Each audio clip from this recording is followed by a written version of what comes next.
Hello and welcome to this video. My name is David Carlos from Victoria Air Photos and Survey Marine Services. And here we're going to show just a bit about how the drone can help us document and find dilapidated abandoned vessels on various islands and shores with the small vessel. Here you can see us zooming into a large piece of foam that was discovered on an island.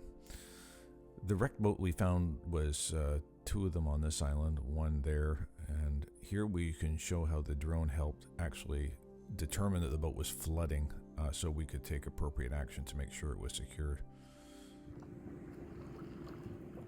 This shows just the boat being cleaned up, emptied out, and ready to be towed off the beach.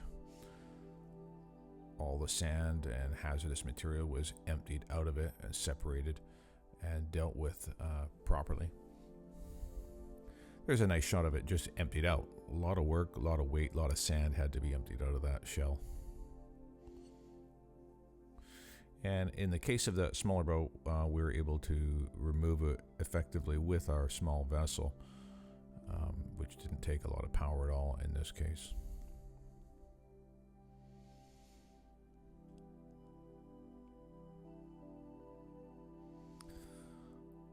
Nice calm day to tow it, secure it, and we just towed it abreast back to the location and received it at the dock.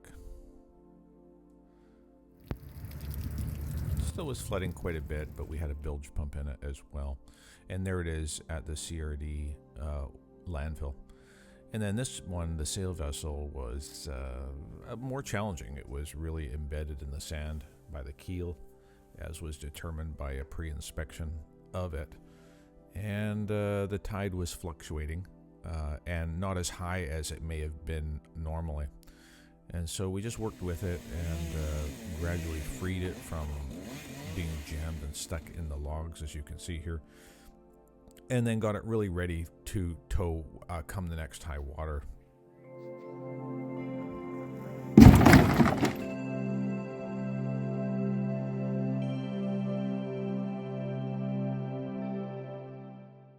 And then there came the high water, and we were able to call in a professional towboat to help us with the final extraction of this boat, which was still pretty heavy and towed in there. And as you can see, the small vessel, ours, was able to help just speed up the process and make it as efficient as possible to try to get it out of there quickly and safely.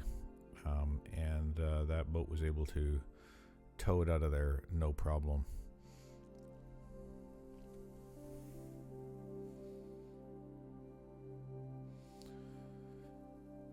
And we had to work with the early morning tide, so that was at about 0700 in the morning, and a nice cruise over just to make sure we got the high tide when it came time to tow the boat in at the ramp. And we wanted to make sure we had a high tide, and so did the boat hauler, as you can see there. And then it went to the approved recycling facility where they, as you can see, take it apart and then extract any metal that is salvageable from it. And here is just another video I did about the plastic recovery program that there is a pilot project at the local pilot project here at this West Point Marina. So that's what's accepted, that is what is not accepted. And so we picked up some gear today that we're going to put into this program, and this is great to see. This from Ocean Legacy and Westport Marina here in North Saanich, collecting these debris, which is a big problem out there on the beaches. Things like that, foam, different colors. We have orange and blue, different types of foam. Open up this latch and open this up. Ropes and gears and so on. So this program just helps us redirect a lot of the foam, plastics, and ghost gear that we do find along the way away from the landfills to be repurposed for recycling and reuse. Thanks for joining us, and please call us if you have any questions or need for marine services.